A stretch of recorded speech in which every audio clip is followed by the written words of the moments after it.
Hello everyone, it's me, Aaron, Professor Thorgy, your guide to all things geeky, and welcome to another episode of Comic Class, the show every single week on this channel, where we just geek out about comic books. And today is a rather special day for all of us Spider-Man fans, because not only do we have the new Spider-Man Homecoming film to look forward to, but Marvel is also releasing a brand new Spider-Man series starring today, called Peter Parker, the Spectacular Spider-Man. Now you might be asking, why does Spider-Man need two books? Well, the simple answer is because Dan Slott will never ever leave Amazing Spider-Man. He has been writing that book for years, and he has said that as long as he lives, he will keep writing that book. He has basically handcuffed himself to the desk of the editor of the Spider-Man books over there, and is refusing to ever step away for fear that Marvel will give Amazing Spider-Man over to another writer. And let's be honest, Marvel realizes that might eventually become a problem, but Dan Slott still has his fans, so they don't want to get Dan Slott off of the Spider-Man book, but they want to give other people a different Spider-Man book who aren't enjoying the Dan Slott book, so they have decided to create another book that they hope will be on the same equal footing for all Spider-Man fans out there. But the other reason why they're doing it is because Spider-Man is currently facing that question that all heroes eventually face. Do you move them ahead? Do you progress them? Do you see them grow into a new role and make them become something different than what they were and what people were used to and that thing that everybody kind of associated them with? Or do you keep them the same and keep them from progressing, which can be kind of bad storytelling, but keep them that thing that people are used to, that thing that people have come to know and love about that character?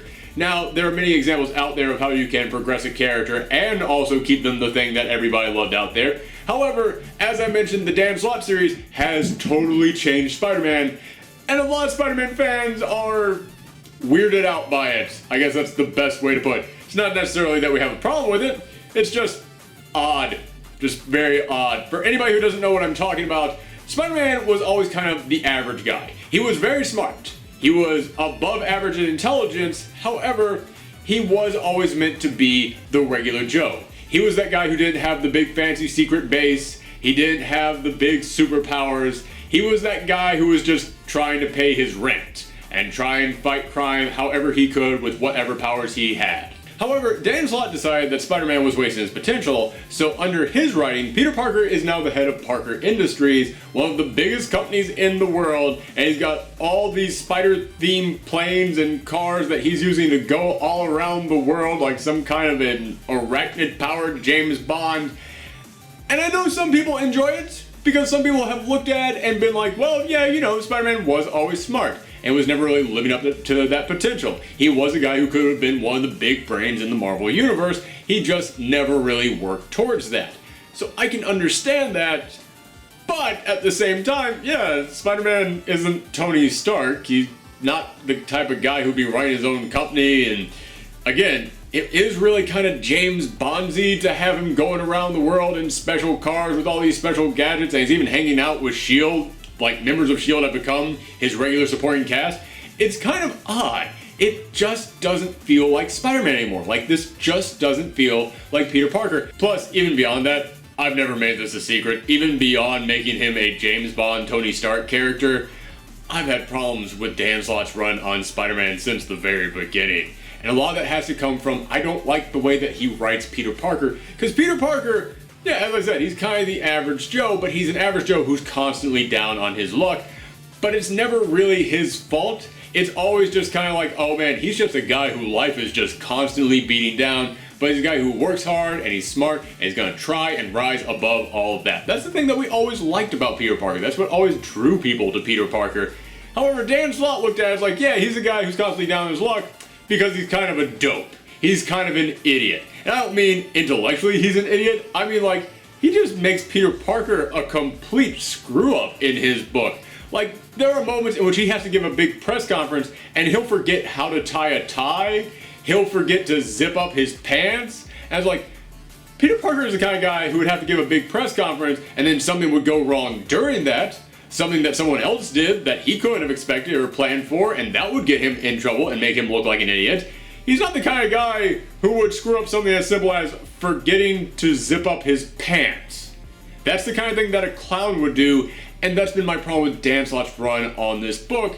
He's made Peter Parker a clown. And don't get me wrong, I know that Spider-Man is jokey. I know that Spider-Man cracks jokes all the time. That's part of the appeal of him. However, Peter Parker is competent. Peter Parker is a guy who knows how to do his freaking job.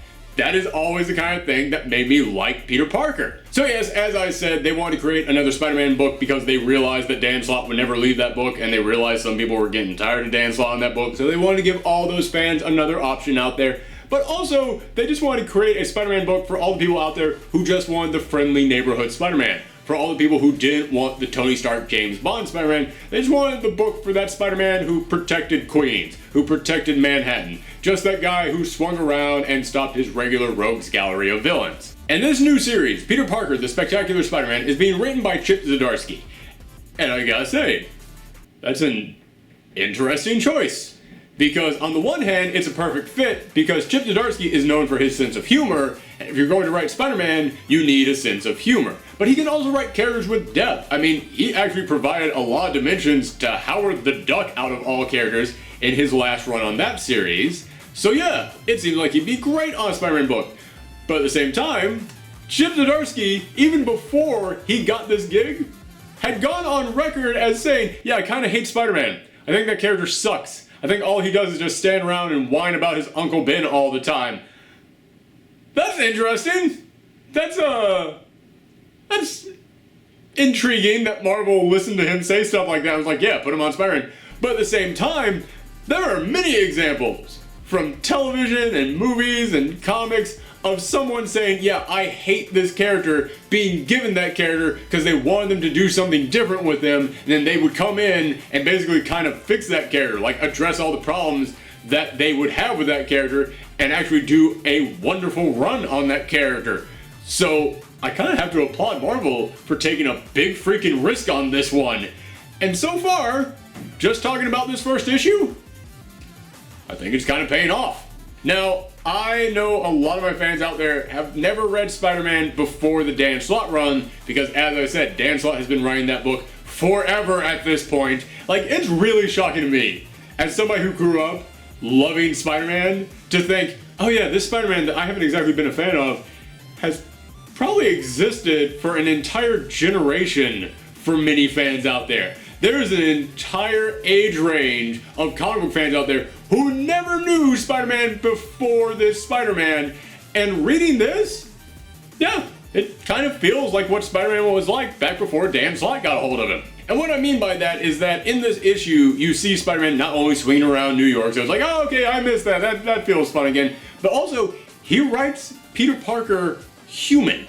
He writes him like a human being. I just got done talking about how I don't really like the Dan Slott Peter Parker because the Dan Slott Peter Parker is a clown. He is a complete and total screw-up.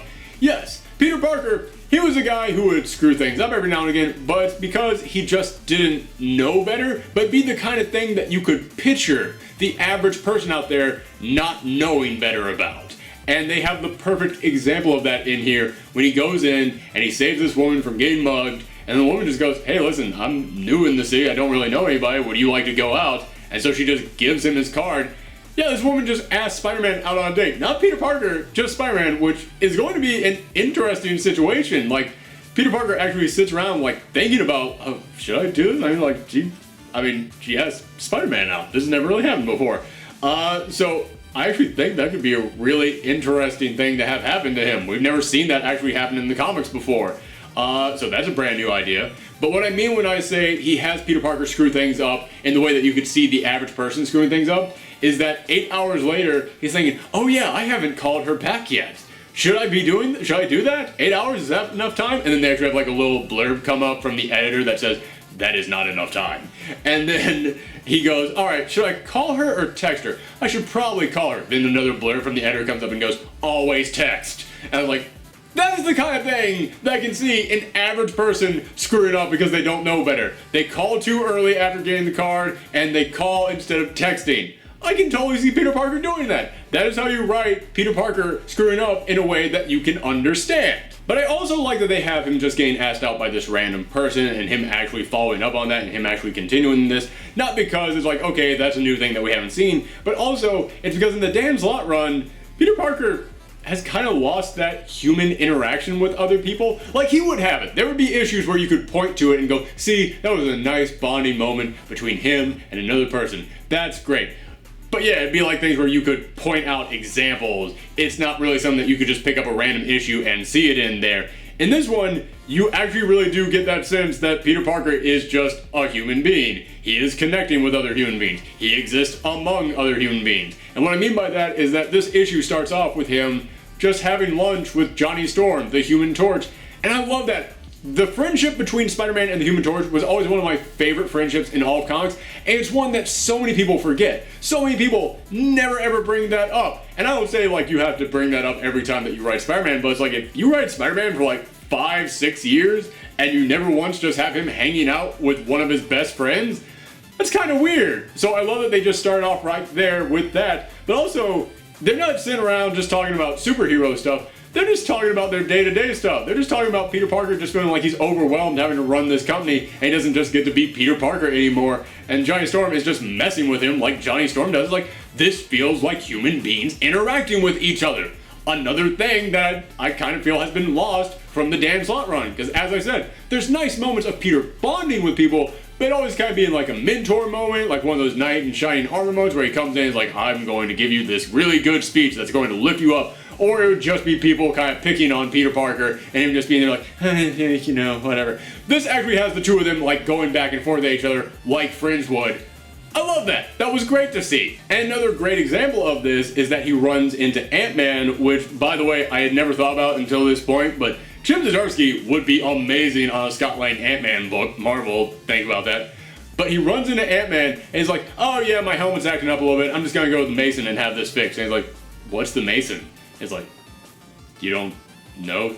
The Mason is the guy who helps heroes with all of their tech stuff. Like, everybody knows about this guy. I go to him, Tony Stark goes to him, like literally everybody. How do you not know about this guy? And Peter Parker's like, there's no way. Did nobody tell me about this, like, on purpose? Like, again, that is a good human interaction. Like, Peter Parker, he's kind of a screw-up, not because he's dumb, but just kind of because he's, like, socially awkward. So, in that moment, I could picture the other heroes standing around like, yeah, do you want to talk to Spider-Man about this guy? I don't really want to deal with him. I don't really want to talk to that guy.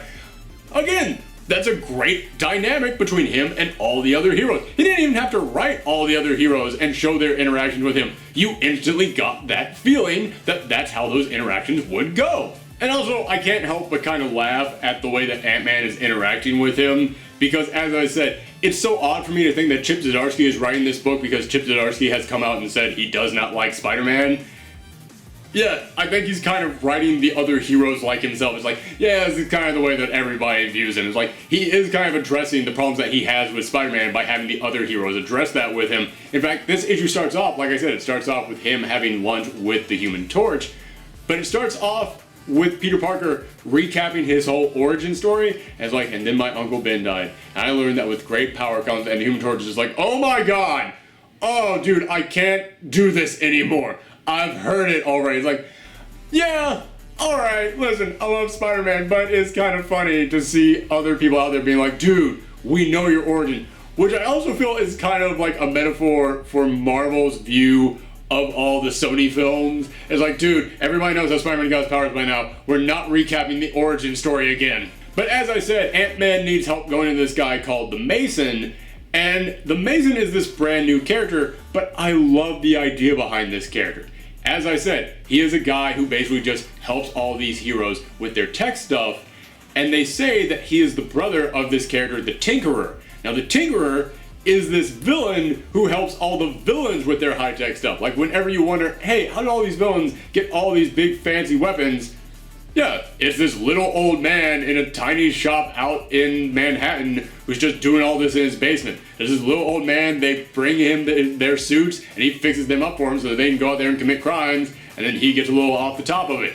The Mason is his brother, and he's like, yeah, my brother has been doing all this evil stuff. I'm going to come in here and use my brilliance to try and help the heroes to fight back against what he's doing.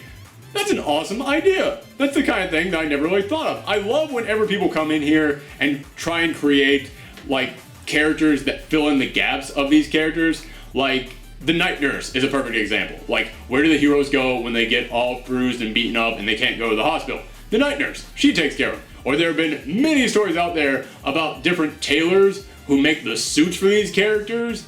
So this is another type of character like that. He's the tech support guy for all these superheroes. I think that's really darn cool. But the coolest thing about him is he looks exactly like Andre the Giant. You guys are going to have to forgive me because I'm recording this 2 days before the actual issue comes out, so there are no scans of this on the internet anywhere yet.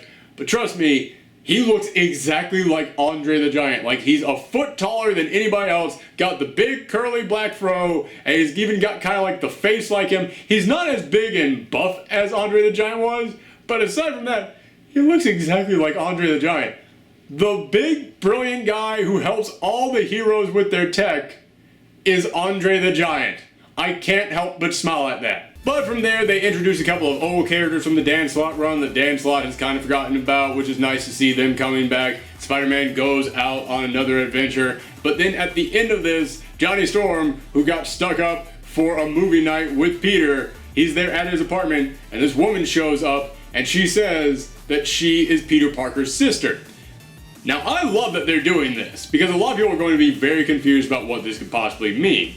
There was an original graphic novel by Mark Waid called Spider-Man Family Business, and it talked about how Spider-Man's parents were spies for S.H.I.E.L.D., which is actually true, and is one of the weirdest things about his character. So they talked in that original graphic novel about how his parents were spies for S.H.I.E.L.D., and they say that they actually had a daughter while they were like away on this mission, and they never really talked about her. And then the daughter eventually popped back up and said, yeah, listen, I'm your sister. We gotta go out there, try and solve this mystery about our parents. But at the end of all this, it's revealed she was kind of just being brainwashed by the Kingpin to get to Peter Parker, and she actually was not related to him. They even did a DNA sample, and was like, oh, okay, well, we don't need to look at that DNA sample because now that you have your memories back, you know you're not actually my sister. But then that trade ends with the guy who was doing the DNA test just looking at the results and going, huh. And it's always kind of been left up in the air. Okay, so are they related? Like, it was one of those things that they wanted someone else to bring back up. It was the kind of thing that Mark Waid was like, I'm just going to leave this as a question for now, but eventually one day someone will remember to talk about this, and no one has remembered to talk about it in a long, long time. So it's kind of awesome that Chip Zdarsky remembered to talk about it. The fact that she shows up and says, yes, I am his sister, it kind of says to me that, okay, those test results there at the end did prove that they are related. Or she's going to come back in here in the next issue when she actually talks to Peter Parker and goes, yeah, I'm not actually your sister. I just used that as a lie to get into your apartment. Anyway, let's go on another spy mission. So if she turns out to not actually be his sister, that's fine. I'm just glad that this character is returning, because it's always a shame when you introduce a brand new character who is supposed to play a major role in this character's life, and then all the other writers just forget they exist. So even if she is not his sister, I'm just glad that she's back in some way, shape, or form. But if she is his sister, I've always said, Peter Parker is the guy who keeps losing family members. It would be nice if he got another family member. So, hey, if she comes back as his sister, I'm all for that too. Either way, just glad this character is returning. So, in the end, does this book work? Well, you guys know me. You know that Spider-Man is my favorite superhero of all time. You know that Peter Parker is my favorite comic book character of all time. You know that I have not been a fan of the way that Peter Parker Spider-Man has been written in almost a decade at this point. So in other words, I am kind of that market that Marvel is aiming at right now. Those fans who want to see that old Spider-Man return. So did it work for me? No, because he's still not married to Mary Jane. I just have to let that go. It's never coming back. It's never coming back. I just have to deal with it. But aside from that, yeah, it's actually shocking how well this works. This almost feels like it was a secret script that was written back in the early 90s for a Spider-Man book, and they just kind of forgot that it existed and then just found it and dusted it off, because this feels exactly like the type of story that you would have read back then, except, with all the technology and stuff updated. Yes, Peter Parker himself is still a little bit more of a loser than he was in the books when I was a kid reading him, because he was a guy who would have unfortunate things happen to him, but he would still show off that he was competent, and I've yet to see him really being competent in this issue so far. But everything else, yeah, man, they nail it. And I'm sure that later on in this storyline, we will see him being competent at some point. And it's not like he's a complete clown. He's just a guy down on his luck who doesn't know better, which is way better than the way that Dan Slott has been trying to write him as a character down on his luck over the past couple of years. So, yeah, this book is like 90% what I remember Spider-Man being when I was a kid. However, I will just go ahead and warn you guys of this. This isn't issue number 1 from Marvel, so Marvel did what Marvel loves to do with issue number 1s. There is a 6 to 8 page backup story at the end of this, and they put it in there solely so that you would have to pay an extra $1 for this book, which sucks because I would totally recommend this book at $3.99. $4.99, it kind of falls in that, maybe, if it's a light week for you, check it out. Yeah, $4.99, it is hard for me to recommend a book at that price. Marvel, come on, I've talked about this so many times. If you want people to read issue number 1, make it cheaper. I understand that everybody's going to order copies of issue number 1 anyway, so you might as well charge more for it so that way you get more money in. But more people would actually read it in the store and then continue to come back and read future issues if it was at a more accessible price. But that's an argument that I've made numerous other times, and I'm not going to get into it here, even though I just kind of did. But anyway, yeah, aside from that, I would totally recommend this. If it was $3.99, it would be an absolute buy. But it's $4.99, so it's up to you. But as I said, that is just my opinion. Let me know in the comments down below what you guys thought of it. I'm actually going to be very intrigued to hear what you guys thought of this issue, because I know I have a lot of other Spider-Man fans out there who kind of feel the same way that I do about the Dan Slott run. So I would be very interested in hearing what you thought of this issue. Did it return Spider-Man back to being what you wanted to see him be? Let me know all that and more in the comments down below, or on Twitter and Tumblr and Twitch at Professor Thorgy. Thank you guys very much for tuning in. Come back next time. Bye.